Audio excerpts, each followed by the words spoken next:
সরকারের কাছে নিম্ন বর্ণিত দাবিগুলো পেশ করা হচ্ছে।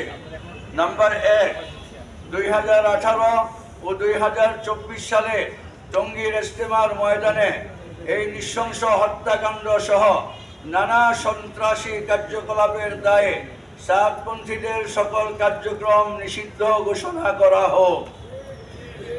নাম্বার 2, 17 ডিসেম্বর 2024 যে নৃশংস হত্যাকাণ্ডে জড়িতদের দ্রুত গ্রেফতার ও দায়েরকৃত মামলার যথাযথ নিরপেক্ষ তদন্ত সাপেক্ষে অনতি বিলম্বে বিচার করার জোর দাবি জানাচ্ছি।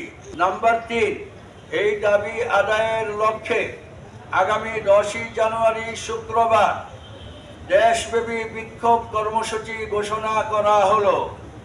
নাম্বার 4, 25 জানুয়ারি শনিবার 2024 শনিবার দেশের সকল পর্যায়ের প্রতিনিধিত্বশীল আলেমদের নিয়ে ওলামা সম্মেলন করার ঘোষণা করা হলো। সেই অবধি যদি সরকার পক্ষ থেকে কার্যকর কোনো পদক্ষেপ ও আশানুরূপ কাজের অগ্রগতি লক্ষ্য করা না যায়, তাহলে ইনশাআল্লাহ পরবর্তী সিদ্ধান্ত ওলামা সম্মেলন থেকেই ঘোষণা করা হবে।